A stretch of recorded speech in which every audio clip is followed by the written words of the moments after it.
अगर मैं आपसे पूछूं क्लास 10th में 95 मार्क्स मैथ्स में लाने के लिए कौन सी चीज आपको अप्लाई करना चाहिए, बहुत सारा बच्चे का आंसर ये आएगा कि 10 अलग अलग रिसोर्स को फॉलो करो। ज्यादातर बच्चे यही करते हैं और विदाउट कोई रोड मैप आप मेहनत करते चले जाओ। बच्चों, इसकी कोई सक्सेस की गारंटी नहीं है कि आपको 95 मार्क्स मैथ्स में आ जाएंगे। तो क्या उनके मेहनत में कोई कमी है?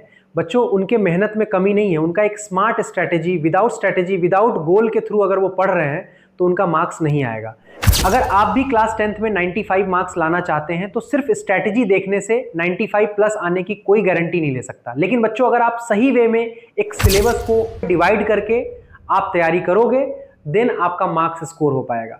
तो सिलेबस को कैसे डिवाइड करना है, एक स्मार्ट अप्रोच कैसे तैयार करना है और एक गोल सेट करना है, एक टाइमलाइन डिसाइड कैसे करना है कि कितनी कॉपियां मेंटेन करनी है, रिवीजन कैसे करना है, ये सारा फुल मैं आपको एक्सप्लेन करने वाला हूं इस वीडियो में। तो शुरू करते हैं।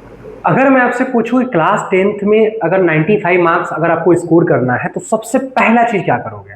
बच्चों, बहुत सारे ऐसे बच्चे होते हैं जिनको ये बात समझ में नहीं आती है कि सबसे पहला प्रायोरिटी में क्या करें। बच्चों, तो सबसे पहला प्रायोरिटी बच्चों आपको ये रखनी है कि आप एक गोल को सेट करोगे। आप एक डिसाइड करोगे कि मुझे इतना मार्क्स ही लाना है एनी हाउ, चाहे जो भी कुछ हो जाए। तो सबसे पहला काम क्या करोगे बच्चों? सबसे पहला काम करोगे आप एक गोल सेट करोगे। दूसरा काम क्या करोगे? जैसे ही आप गोल सेट कर लोगे, दूसरा काम करोगे उसके अकॉर्डिंग आप रोड मैप तैयार करोगे कि हमको कितना काम करना है, कैसे काम करना है और हमको जो डेस्टिनेशन है, हम गोल डिसाइड किए हैं वहां पे पहुंचना कैसे है। बच्चों, नेक्स्ट हमारा जो है, आप जो है इसमें एक काम और कर सकते हो, hard work and smart work. बच्चों, आज की दुनिया में क्या है ना कि चीजें जो है यूट्यूब पे बहुत सारा लेक्चर पड़ा हुआ है और बच्चे को लगता है कि जो मेरा 3 से 4 घंटा में लेक्चर अगर देख लेते हैं, जो लेक्चर जो है, जो क्लास, जो चैप्टर जो है 20 से 22 घंटा में कंप्लीट होने वाला है, उस चैप्टर को आप 3 से 4 घंटा में आप सोचते हो कि मैं इसको बढ़िया तरीका से कर लेता हूं और मेरा मार्क्स स्कोर हो जाएगा। बच्चों, तो बच्चों ये बहुत बड़ा भ्रम है। फिर क्या करते हो आप? जैसे ही आप 2 से 3-4 घंटा जो भी लेक्चर होते हैं आप उसको देखते हो तो उससे आपका क्या होता है, आपको लगता है कि क्वेश्चन सॉल्व हो जाएंगे। बच्चों, लेकिन रियल में क्या है, जैसे ही आपके सामने क्वेश्चन आते हैं आप ब्लैंक हो जाते हो। तो इस चीज से बचने के लिए आप तो 3-4 घंटा वहां भी आप दिए हो और फिर से वापस आपको रिवीजन करना पड़ेगा। तो इससे अच्छा है कि बच्चों एक ही बार पढ़ो, थोड़ा सा स्लोली पढ़ो, लेकिन आप डेस्टिनेशन पर पहुंचो। आप जो डिसाइड किए हो एक प्रॉपर वे में पढ़ो, जिससे आपका दोबारा मतलब एक शॉर्ट नोट, कंसाइज नोट बना लो, देन आप उसको रिवीजन करने के लिए बन जाएगा। तो मेरा कहना है कि बच्चों, अगर आपको स्मार्ट वर्क करना है लेकिन साथ साथ हार्ड वर्क, आजकल बच्चे का सिलेक्शन उसी का होता है, उसी का मार्क्स स्कोर होता है जिसको केवल हार्ड वर्क है, केवल स्मार्ट वर्क से नहीं होता है, उसको दोनों आता है। अगर किसी बच्चे को स्मार्ट वर्क आ रहा है बस कहीं ना कहीं उसका लैक हो जाएगा, कहीं कहीं हार्ड वर्क भी काम नहीं करता। तो जिसको दोनों टेक्निक आता है बच्चों, आज के वैसे बच्चे जिनको दोनों टेक्निक आते हैं वो सक्सेस करेंगे। नेक्स्ट हमारा जो है, आप क्या करोगे ना कि एक कंटिन्यूटी मेंटेन करोगे। होता है क्या है ना, कुछ बच्चे आज मोटिवेट हुए कि नहीं यार 10 घंटा पढ़ देंगे और कल होके नहीं पढ़ेंगे। तो बच्चों, जिस दिन आप एक दिन नहीं पढ़ते हो तो जो भी क्लास में या जो भी टीचर आपको पढ़ाते हैं, तो चाहे जो भी बच्चा ऑनलाइन या ऑफलाइन जब कहीं पढ़ रहे हैं तो उनसे आप एक दिन नहीं पढ़ते हो तो उनसे हजारों लाखों बच्चे सब पीछे हो जाते हो। और दूसरी बात क्या होता है कि आपका मन जो है ना आपको हमेशा भटकाने लगता है, कहता है कि भैया कल कर लेंगे, जिसके कारण से आपका जो है मेंटलिटी जो है वो सही ढंग से काम नहीं कर पाता है और जिसके कारण से आपका मार्क्स जो है स्कोर होता ही नहीं है और सिलेबस तो भाई दूर की बात है। तो सबसे पहले कंटिन्यूटी मेंटेन करो भाई। आप जो भी डिसाइड करोगे कि हम 10 क्वेश्चन सॉल्व करना है, 20 क्वेश्चन सॉल्व करना है, 50 क्वेश्चन सॉल्व करना है, बच्चों एक कंटिन्यूटी को मेंटेन रखना, ठीक है। नेक्स्ट एक हमारा क्या है, आप अगर कोई चीज आपको सिलेबस, अगर किसी चीज का तैयारी कर रहे हो तो सबसे पहले प्रायोरिटी तो सिलेबस को आप देखो। लेकिन बच्चों, सिलेबस में भी आप जो भी क्लास 10 में बच्चे हो तो सिलेबस को उतना अंडरस्टैंडिंग नहीं हो पाता है। कुछ चैप्टर आपको भारी लगते हैं, कुछ चैप्टर आपको आसान लगते होंगे। तो सबसे पहले आप सिलेबस को डिवाइड कर लो। जो भी आपको सबसे इजी टॉपिक होते हैं, आपको लग रहा है कि आपसे सॉल्व हो जाएंगे, आपको मजा आता है उसमें पढ़ने में, एक तरफ उसको कर लो। एक ऐसे सिलेबस डिवाइड कर लो जिसमें आपको लगता है कि टफ चैप्टर है, जो कि आपको टाइम टेकिंग लगता है, आपको मन नहीं लगता बच्चों। तो सबसे पहले किस पर काम करेंगे सर? तो सबसे पहले उस पर काम करेंगे जो आपको अच्छा लगता हो। सर, आप जो अच्छा लगता है उस पर काम, हाँ बिल्कुल। इससे क्या होगा कि आपका कॉन्फिडेंस लेवल बढ़ेगा, आपको लगेगा कि हमको अच्छा लग रहा है, आपको इंटरेस्ट बढ़ेगा। बच्चों, जब आपका मन खुश होता है तो कोई आपको 5 रुपये बोलता है तब 10 रुपये भी दे देते हो।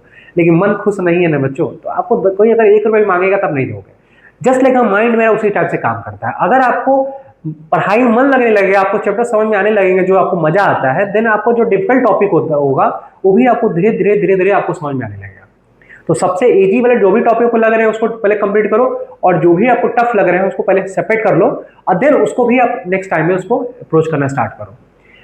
नेक्स्ट हमारा पास क्या है बच्चों, अगर आप जिस टाइम आप टफ चैप्टर है या कोई भी आप बेसिक ही लगा रहे हो, उसमें सबसे इंपॉर्टेंट क्वेश्चन लग रहा हो, या आपको लग रहा हो कि आपको परेशान किया है क्वेश्चन, उसका एक अलग कॉपी बनाओ, उसको बोलते हैं मास्टर कॉपी बच्चों।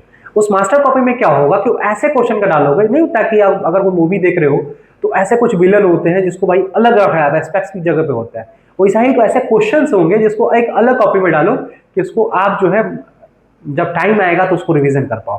तो मास्टर कॉपी में कैसे क्वेश्चन रखने हैं जो कि आपको थोड़ा सा आपको ज्यादा तकलीफ दिया हो, जो क्वेश्चन आपको थोड़ा सा समझने में दिक्कत हो रहा हो, जो एग्जाम में आने का चांसेस होता है, और बच्चे को बहुत सारे बच्चे को जो होता है वो नहीं आता है, तो आपको उस क्वेश्चन पे ज्यादा ध्यान देना है, क्योंकि सिलेक्शन बच्चों या आपको सबसे अलग जो है उस क्वेश्चन पे आपको ज्यादा ध्यान देने से मिलेगा, जो क्वेश्चन सारे बच्चों को नहीं आते हैं। तो ऐसे क्वेश्चन को आप एक अलग कॉपी में बनाओगे जिसको बोलते हैं मास्टर कॉपी। नेक्स्ट हमारा 7 पॉइंट में एक पॉइंट आपको ध्यान रखना है बच्चों, 7 पॉइंट में कि आपको क्या करना है, spend time with your family. बच्चों ज्यादातर बच्चे क्या होते हैं ना कि पढ़ाई में लगे रहते हैं और उनको सही वे में पता ही नहीं चलता कि भाई पढ़ क्यों रहे हैं, क्या कर रहे हैं। तो आप क्या करो ना, अपने पेरेंट्स के साथ टाइम थोड़ा स्पेंड करो। वो आपको पेरेंट्स के साथ टाइम स्पेंड करोगे ना, तो उनका जो इमोशन होगा, वो आपको क्या बनाना चाहते हैं, वो क्या चाहते हैं आपके बारे में, और आपको किस एक पद पे देखना चाहते हैं, आपको किस पोजीशन पे देखना चाहते हैं, उस पे आपको उनसे बात करने से उनको आपके उनकी आंखों में झलकेगा, उनके इमोशन में झलकेगा बच्चों। फिर आपको अंदर से ऑलरेडी आप मोटिवेट हो जाओगे पढ़ने के लिए। तो ये बहुत जरूरी होता है कि अपने पेरेंट्स के साथ आप टाइम स्पेंड करो बच्चों। इसको इग्नोर मत करना, क्योंकि बहुत सारे बच्चे जो है इस बात से अनजान रहते हैं, जिनके कारण वो एक्चुअली में जो होता है ना, सर मोटिवेट कैसे रहे, ये आपके पेरेंट्स बच्चों, ये पेरेंट्स जो है आपको मोटिवेट रखने का काम करेंगे। उनकी आंखों में, उनके चेहरे पे आप देखोगे तो कब कैसे मुस्कान ला दे, इस बात को सोचोगे, देन आपका ऑलरेडी जो है आप ऑलरेडी मोटिवेटेड रहोगे बच्चों। इस बात को ध्यान रखिएगा, सबसे मोस्ट इंपॉर्टेंट चीज है बच्चों।